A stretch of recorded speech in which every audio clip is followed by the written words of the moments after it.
Still in one-sided contract. Well, I'm trying to wait for you to stop talking. Okay. Yeah, it's cringy. But whether you like it or not, Jake Paul, Logan Paul, and KSI have left a permanent impact on the combat sports world. The entertainment and promotion of these YouTubers outdoes almost every single professional fighter on the UFC's roster. But do they deserve the mainstream success that they've achieved through boxing? You lose a piece of yourself every time you enter the ring. For these guys to change lanes from an already very successful, safe, and monetizable career to one where they could get seriously hurt is at the very least commendable. You can see fighters like Conor losing his step and his will to win once he reached the summit in the form of a $100 million payday against Floyd. These YouTubers don't even have to fight to be making that kind of money. Yet, they're still more motivated than many real fighters to train their asses off to entertain and perform on an unfathomably large spotlight. And they're still labeled as fake? Come on, bro. Seriously? Secondly, they're not disrespecting the sport. The sport isn't the initial selling point of these fights, it's the name value that they bring to the table. If KSI and Jake Paul went at it in a high-stakes ping-pong match, people would watch. And guess what? They would probably get more attention than the highest level ping-pong players in the world. Would that mean that they're disrespecting the sport of ping-pong because they're drawing more eyes than the professionals? Fuck no! KSI and the Sidemen have created giant football events that have drawn tens of millions of viewers, but when they do it in boxing, they're disrespecting the sport? What?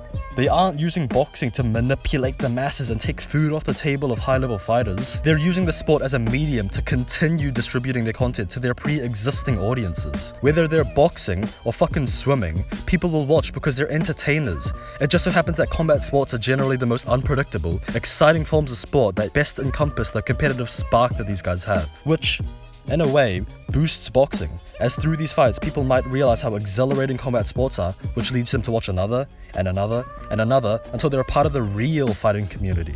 These massive personalities bringing their huge audiences to boxing is fantastic for the sport, no doubt about it. Think, Brock Lesnar, Conor McGregor, and Ronda Rousey have been the gateway for millions of fans to get into combat sports based on factors outside their fighting abilities, like their personality or their name value. Not to say YouTube boxers are anywhere near the caliber of fighter that I just listed, but they're essentially doing the same thing for the sport, just at a lower level. The most common criticism I see being hurled towards these guys is they haven't been training for as long as most pro fighters, so they shouldn't be getting as many eyes. Sure, they haven't been training for as long as most pros, but it doesn't take away from the fact that they're literally diving headfirst into combat sports. Going from a fat FIFA gaming YouTuber that has literally never touched a boxing glove in his life to boxing professionally on a world stage is fucking crazy. Most pro fighters have years to train up, prepare themselves mentally, and go through hundreds of sanctioned amateur bouts before hopping into the professional scene. As a result, they become accustomed to the squared circle and know how to adequately defend themselves before 10-ounce kill shots are being hurled at them. And even then, many crack under the bright lights.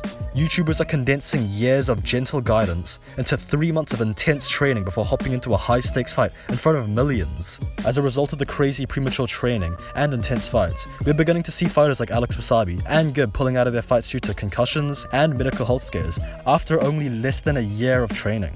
Yeah, okay, they have a bigger spotlight than those who have trained for longer, but the dangers they're facing are as real as it gets. You don't play boxing. People can speculate and say fake a knockout this, rigged fight that, but to me, it's pretty clear that these guys are for real. They're putting their health and potentially their lives at stake for our entertainment, the way every single other fighter does. Lastly, it isn't stealing the shine of professional boxers. Some people, for some reason, catch the notion that these guys are stealing the money and shine that other boxers should be getting due to their popularity, when that just isn't the case at all. No matter what they do, people will tune in. Does Logan Paul vlogs steal the shine of Jimmy's boxing career because a bunch of people are watching Logan and not watching Jimmy? No. Are you dumb? That makes no sense. But when those same viewers watch him box instead of vlog, it's taking away from others? Just because they have a lot of eyes doesn't mean those eyes are being stolen from Jimmy. Quite the opposite, actually. I know numerous people who were roped into combat sports because they watched KSI, Logan Paul, etc., and are now engrossed in the professional scene and enjoy the sport as a whole. In a way, it seems to me like people just want to be offended on behalf of boxers because they dislike the attention of the influencers, or the influencers themselves. These guys are doing a great thing for themselves and for the sport, and they deserve everything that's come their way as a result of their hard work and excellent promotion skills. There's a reason why everyone's talking about them and not old Jimmy over here. Sorry Jimmy, but you suck ass at captivating audiences. The sport is about entertainment, and the new kids on the block are here to stay whether you like it or not, because they bring the entertainment, the eyes, and they breathe life into the sport better than everyone else. Maybe you'll just got to be more open-minded and stop hating. This has been Late MMA. I'm out. Peace.